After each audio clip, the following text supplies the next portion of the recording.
खरं म्हणजे सहज बाजूला नजर गेली तर नेहमीच खुर्चीत दादा असायचे अशा प्रकारचा प्रस्ताव मांडणं एक घटनात्मक जबाबदारी देखील आहे। पण मला असं वाटतं की माझ्याकरता एक अत्यंत भावनिक अशा प्रकारचा देखील हा प्रसंग आहे। माननीय अध्यक्ष महोदय,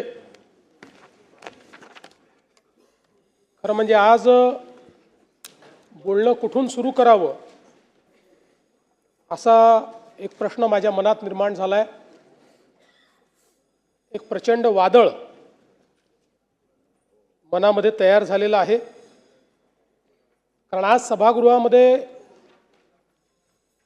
ज्या शोक प्रस्तावासाठी आपण सर्व लोक एकत्रित आहोत,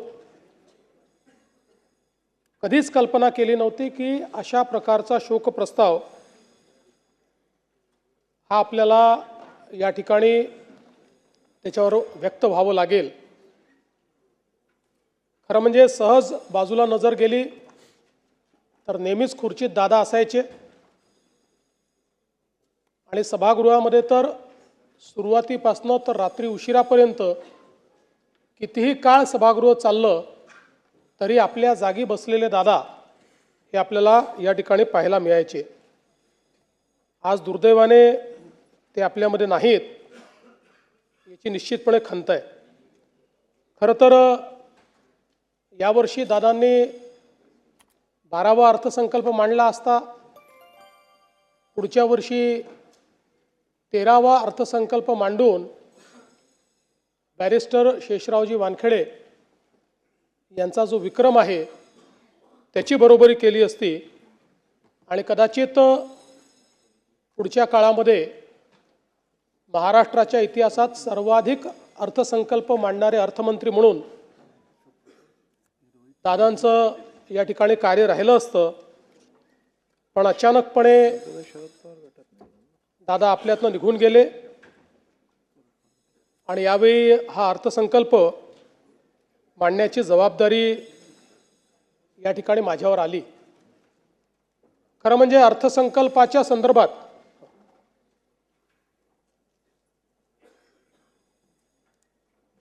आपल्या सर्वांनाच कल्पना आहे की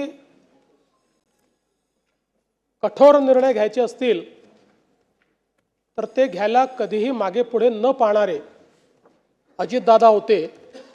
पण त्याचवेळी वित्त विभागाने लाडकी बहीण योजनेचा भार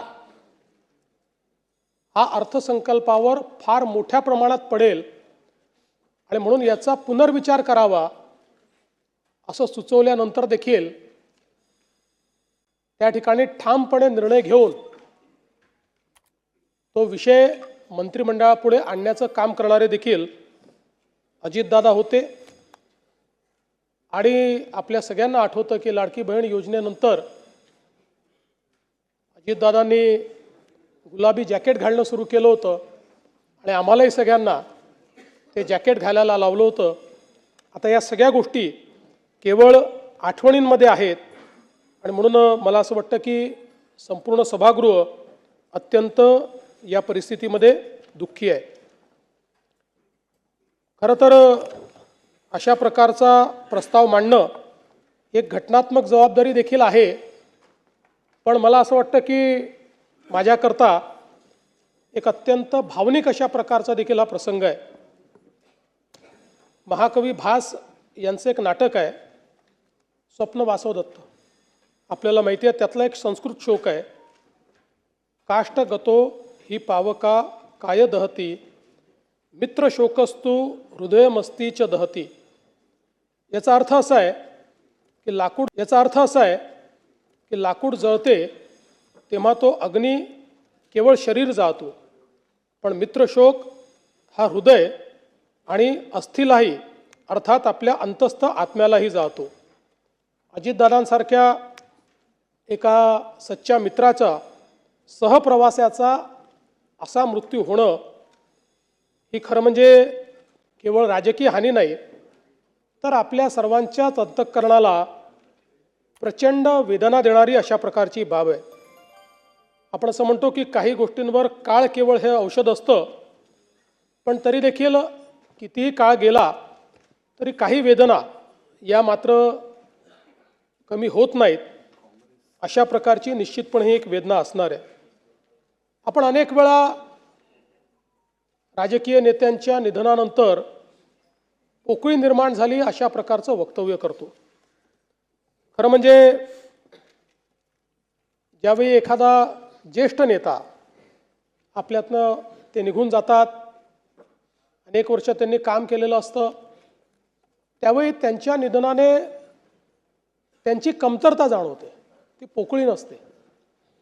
पण ज्यावेळी अजितदादांसारखा एक व्यक्ती जो राजकीय क्षेत्रामध्ये स्थिरावलेला आहे, ज्यांनी राजकीय क्षेत्राला वेगवेगळ्या पद्धतीनं पादांकरात केलं आहे, ज्यांनी राजकीय क्षेत्रामध्ये आपलं स्वतःचं अस्तित्व नेतृत्व निर्माण केलं आहे, आणि ज्या व्यक्तीकडे समाज आणि संपूर्ण क्षेत्र भविष्याच्या दृष्टीनं पाहत आहे, असा व्यक्ती ज्यावेळेस निघून जातो त्यावेळी खऱ्या अर्थानं पोकळी निर्माण झाली हा जो शब्द आहे, त्या शब्दाची व्याख्या काय आहे ही आपल्याला लक्षात येते.